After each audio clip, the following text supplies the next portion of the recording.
Same पे लगे थे। हाँ।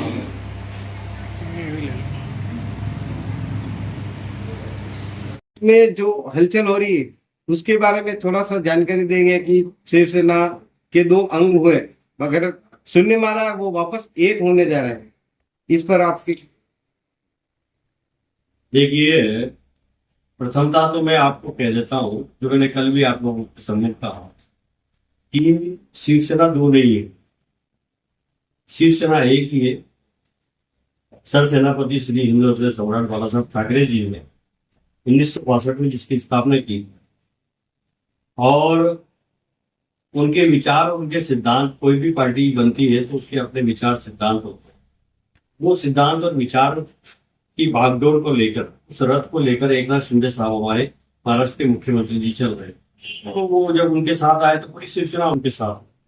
हाँ, उनके सुपुत्र जो है उद्धव जी, उन्होंने शरद पवार जी के विचार और कांग्रेस के विचारों को जो है अपनाया। और जैसे उन्होंने वो अपनाया तो हमने उनका क्या किया। अब क्या करने के बाद वो शिवसेना के आगे पीछे कुछ लगा ले तो उससे तो शिवसेना बन नहीं सकती। रहा सवाल हलचल, तो महाराष्ट्र में हलचल नहीं है, महाराष्ट्र में संग्राम है। और ये संग्राम दो चीजों का है, नीति और अनीति। अब इसमें नीति जीतेगी या अनीति जीतेगी, इसका फैसला बहुत जल्द जनवरी में आप और हम सब देखेंगे। तो सर महाराष्ट्र में जो ओबीसी का जो आरक्षण की जो जंग चल रही है उसमें शिवसेना का क्या रोल रहेगा? उसमें शिवसेना का वही रोल होगा जो जनता के हित में हो, और जनता जनार्दन है, और जनता जो चाहेगी शिवसेना उसके समर्थन में हो। ऐसा बोला जा रहा है कि ओबीसी आरक्षण में जो मुस्लिम समुदाय है, उनको जोड़कर अपने हिंदू के ओबीसी वालों का हक मारा जा रहा है। देखिए, प्रथमतः तो जो संविधान है वो जिन्होंने लिखा वो भी यहाँ नहीं है, संसार में नहीं है, और उस वो लिखने वाले भी चले गए।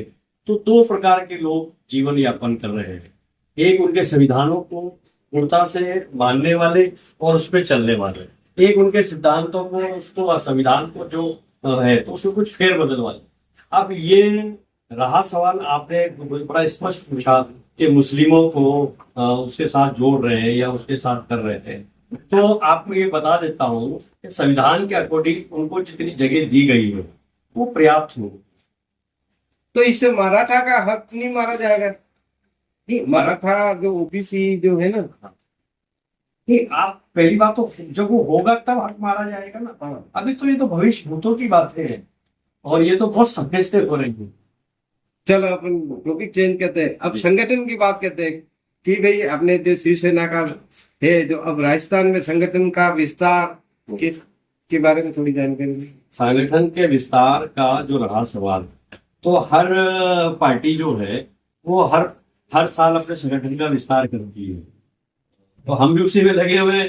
तो विस्तार तो होता रहता है, जैसे कभी भाजपा अपना सदस्यता चलाती है, कांग्रेस चलाती है, शिवसेना भी चला रही है, और उसी के वजह से आपके दर्शन में आज कर पा रहा हूं। अभी हाल में भी बीजेपी का चल रहा है, सीपी जोशी जी भी कल बीजेपी के सदस्यता अभियान, तो अपने शिवसेना का अभियान कब चलेगा? देखिए, चल रहा है उनके अभियान, उनकी पार्टी का वो अंदरूनी मामला है, वो अभियान चला रहे। हम अभियान नहीं चला रहे, हम तो अपने परिवार को एकत्रित कर। अच्छा, तो उदयपुर की कार्यकारिणी का भी कोई नया हुआ, विस्तार हुआ कैसे, उसके बारे में आप घोषणा करके जाते तो? कोई विस्तार भी नहीं है और कोई यहाँ बर्खास्तगी भी नहीं है। हम यहाँ, हमारी जो पूरी ये जो सारे पदाधिकारी आप देख रहे हैं, सभी पदाधिकारी जो है मिलकर, तो शिवसेना का एक आयोजन है टूर्नामेंट का, क्रिकेट का, वो लोग ये सब लोग कर रहे हैं, और वो टूर्नामेंट होगा और कभी कार्यकारिणी का कुछ विस्तार होगा तो उसका मेरा जो लेटर पैड है वो आप तक जरूर पहुंचेगा। धन्यवाद। इस क्रिकेट टूर्नामेंट में महाराष्ट्र में से बड़े कोई अधिकारी आने की? देखिए, महाराष्ट्र से पदाधिकारी आने की जो बात है वो पूरा प्रयास है, लेकिन इस समय हमारे एक वहां पर मैंने अभी कहा कि एक संग्राम चल रहा है। उस संग्राम में वो लोग वहां लड़ रहे हैं और हम पूरे देश के शिवसैनिकों के लिए लड़ रहे हैं। तो ऐसे समय पे उनको उस युद्ध से बुलाकर और हम उनका समय और वो करें, तो ये हम नहीं चाहेंगे। तो लेकिन शिवसेना का प्रत्येक शिवसैनिक हिंदू हृदय सम्राट श्री बाला साहब ठाकरे की छवि है। हमारा प्रत्येक पदाधिकारी अगर एक कार्यकर्ता भी है, वो हमारा लीडर है, वो हमारा नेता है। उदयपुर के शिव सैनिक के लिए आप क्या संदेश देके जाने चाहते हैं? उदयपुर के शिव सैनिकों के लिए मैं एक ही संदेश देना चाहता हूँ, ये बड़ी पावन भूमि है और इस भूमि का गवाह सिर्फ देश ही नहीं, पूरा संसार इसको मानता है।